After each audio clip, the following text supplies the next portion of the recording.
Hello बच्चों। तो आइए शुरू करते हैं आज का ऑब्जेक्टिव क्वेश्चन। क्लास 9 का फर्स्ट चैप्टर का ऑब्जेक्टिव क्वेश्चन आज हम करेंगे। बड़े ध्यान से सुनना आप लोग हर क्वेश्चन को। तो चलिए शुरू करें। रेडी। फर्स्ट चैप्टर का नाम तो हमको पता ही है, हमारे आसपास के पदार्थ। उसी के कुछ ऑब्जेक्टिव क्वेश्चंस हैं जो आज हम लोग करेंगे। तो चलिए शुरू करते हैं हम आज का ऑब्जेक्टिव क्वेश्चन। तो क्वेश्चन है,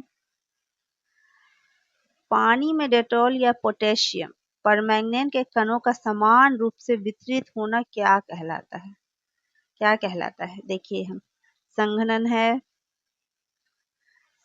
है, उसके बाद है वाष्पीकरण, फिर डिफ्यूजन, फिर जमे रहना। यानी डेटॉल या पोटेशियम परमैंगनेट, आपने बुक में पढ़ा होगा। पोटेशियम परमैंगनेट के कुछ क्रिस्टल को 100 मिलीलीटर पानी में डाल के उसको 10-10 मिलीलीटर के अलग अलग ग्लास में डाला गया था, लेकिन हर जगह उसका कलर आ ही रहा था। तो इस समान रूप से वितरित करना को क्या कहा जाएगा? इसको कहा जाएगा डिफ्यूजन। क्या कहा जाएगा? इसको डिफ्यूजन कहा जाएगा। ठीक है, यानी कि पहला का जवाब क्या है आपका? विसरण, यानी सी नंबर आंसर हो गया डिफ्यूजन। ओके, अब आते हैं दूसरे सवाल पे आते हैं हम। पानी से भरे बीकर में शहद की बूंद डालने पर क्या होता है? पानी से भरे बीकर में अगर शहद की बूंद डाल दी जाए तो क्या होगा? वो तुरंत पूरे पानी में फैल जाएगी। वो स्याही की तुलना में धीरे धीरे नीचे बैठती और फैलती है। वो पानी की सतह पर तैरती रहती है या वो फिर गायब हो जाती है। तो क्या होगा इसका जवाब होगा वो स्याही की तुलना में धीरे धीरे नीचे बैठती है। आते हैं तीसरे क्वेश्चन पे। तापमान बढ़ने पर पदार्थ के कणों की गति पर क्या प्रभाव पड़ता है? तापमान बढ़ने पर जो है पदार्थ का जो कण होता है उसका क्या होता है? तो उसके लिए बताया गया था कि अगर एक अगरबत्ती को आप जला कर रखिएगा तो वो उसकी सुगंध काफी दूर तक जाएगी, लेकिन वही अगरबत्ती नहीं जलती रहती तो उस वक्त उसकी सुगंध नहीं जाती। तो इसका मतलब कि जब तापमान बढ़ता है तो क्या होता है? गति क्या हो जाती है? तेज हो जाती है। गुड। अब आते हैं छठा क्वेश्चन पे, ये 7वां क्वेश्चन पे। गर्म पानी से भरे गिलास में कॉपर सल्फेट का क्रिस्टल डालने पर विसरण की दर ठंडे पानी की तुलना में क्या होगी? क्या होगा? ठंडे पानी की तुलना में जाहिर है तेज ही होगी। कहा ही जा रहा है कि विसरण गर्म से तापमान बढ़ने पर तेज हो जाता है। अब है ईद मिश्मी नर्तकों के खेल का उदाहरण पुस्तक में पदार्थ के कणों के किस गुण को समझाने के लिए दिया गया है? ईद मिश्मी का नर्तकी का जो चित्र है उसमें आपने क्या देखा है? उस चित्र में एक दूसरे का हाथ इस तरह से बहुत टाइट करके पकड़ के रखते हैं, ये नहीं कि ढीला सा कि तुरंत में हट जाए, अच्छे से पकड़ के रखते हैं। ये बताते हैं क्या होगा इसका आंसर? डी नंबर आंसर होगा कण एक दूसरे को और आकर्षित करते। ईद मिश्मी नर्तकों के खेल का उदाहरण पुस्तक में के पदार्थों में कणों के इसी गुण को समझाने के लिए दिया गया है कि कण एक दूसरे को आकर्षित करते हैं। अब आते हैं पदार्थ के कणों के बीच लगाने वाला आकर्षण बल को क्या कहा जाता है?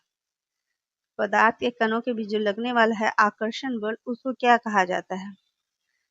गुरुत्वाकर्षण बल, अंतरा अग्नुक आकर्षण बल यानी इंटरमोलिकुलर फोर्स, चुंबकीय बल या घर्षण बल। हम लोग जानते हैं गुरुत्वाकर्षण बल तो पृथ्वी लगाती है, चुंबकीय बल तो चुंबक के बीच होता है, और घर्षण बल क्या होता है? वो पत्थर और ये मतलब फर्श और वस्तु के बीच लगता है घर्षण बल। तो आंसर क्या है? अंतरा अणुक यानी इंटरमोलिकुलर, यानी अणुओं के बीच का जो आकर्षण बल होता है वही होता है पदार्थ के कणों के बीच लगने वाला बल।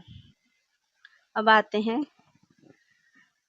1.2 जो चित्र था उसमें दिया गया था पोटेशियम परमांगनेट को घोल को बाहर बार बार तनुकृत करने पर रंग पर क्या प्रभाव होता है? क्या हुआ था? रंग गहरा हो गया था, रंग पूरी तरह गायब हो गया था, रंग हल्का होता था, या फिर भी रंगीन नजर आता था, या पानी काला हो गया था? तो आंसर है सी नंबर आंसर है।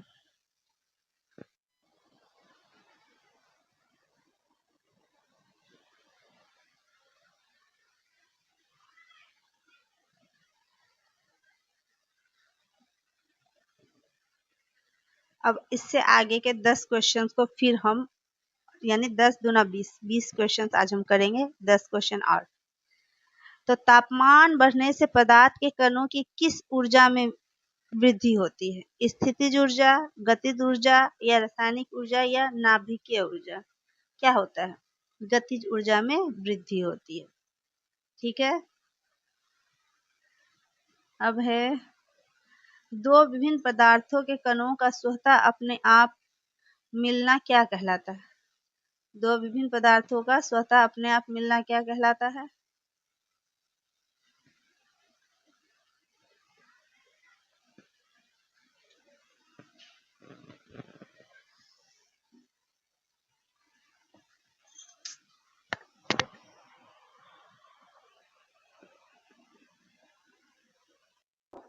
आगे और 10 क्वेश्चन हम करेंगे।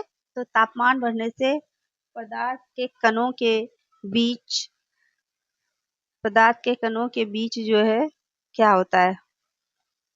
तापमान बढ़ने से पदार्थ के कणों के बीच किस ऊर्जा में वृद्धि होती है? स्थितिज ऊर्जा, गतिज ऊर्जा, या रासायनिक ऊर्जा? तो क्या हो जाएगा? गतिज ऊर्जा, यानी कि आंसर है, देखिए, काइनेटिक एनर्जी। अब उससे आगे आते हैं, दो विभिन्न पदार्थ के कणों का स्वतः अपने आप मिलना क्या कहलाता है? जब दो विभिन्न पदार्थ अपने आप मिलते हैं तो क्या कहलाता है वो? संघनन कहलाता है, विषयन कहलाता है, वाष्पीकरण कहता है, या ऊर्ध्वापतन कहलाता है? तो क्या कहलाता है? संघनन कहलाता है। क्या कहलाता है? संघनन कहलाता है। कहाँ से चले गया नंबर?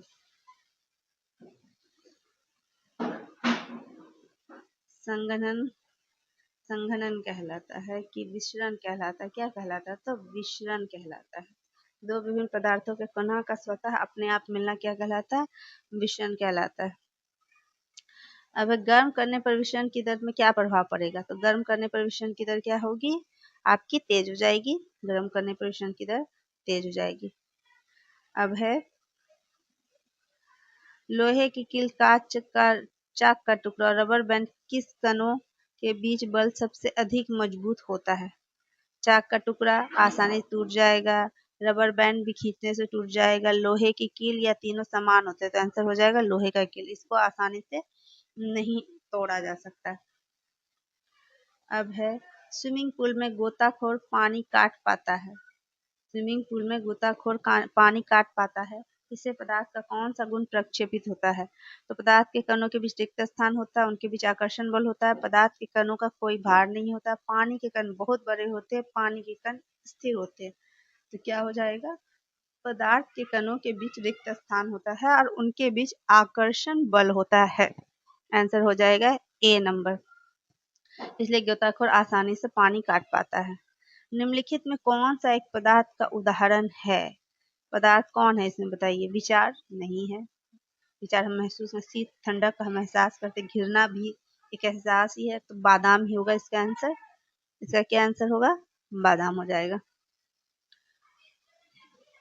अब उसके बाद है, ठोस पदार्थों का आकार और आयतन कैसा होता है? अनिश्चित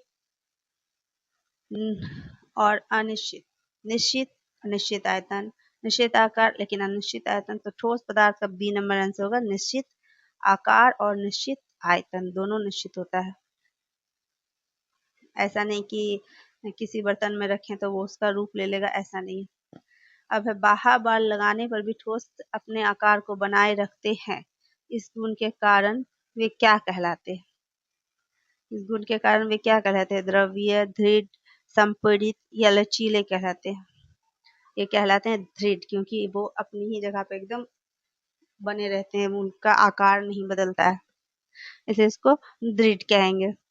अब है, स्पंज को दबाने पर उसका संपीड़न यानी कंप्रेशन संभव होता है, क्योंकि स्पंज एक द्रव है। स्पंज के कण बहुत दूर दूर होते हैं, इसमें बहुत छोटे छिद्र होते हैं जिसमें वायु भरी होती है। दबाने पर वो वायु बाहर निकलती है, या फिर स्पंज ठोस नहीं है। तो इसका आंसर हो जाएगा सी। क्या आंसर हो जाएगा इसका? सी हो जाएगा, क्योंकि दबाने पर वायु बाहर निकलती है, लेकिन स्पंज ठोस है। ये आपको पता होना चाहिए कि स्पंज क्या है, वो भी ठोस ही है, लेकिन उसकी बनावट ऐसी होती है इसलिए वो लचीला होता है। अब है, चीनी और नमक को अलग अलग बर्तनों में रखने पर वो उन्हीं बर्तनों का आकार ले लेते, फिर भी ठोस हैं, आकार ले लेते हैं, तो क्या वे ठोस है? वे बहुत महंगे होते हैं, उनके क्रिस्टलों का आकार नहीं बदलता, चाहे वे हाथ में हो या जार में, वे पानी में घुल जाते हैं, वे बहुत भारी होते हैं। तो इसका आंसर क्या होगा? उनके क्रिस्टलों का आकार नहीं। हम उसको रख तो देते हैं बर्तन में, जिस बर्तन में, वो उसी के आकार में ढल जाते हैं, लेकिन उनके जो रियल क्रिस्टल हैं छोटे छोटे, उनका आकार नहीं बदलता, इसीलिए वो ठोस है। तो उम्मीद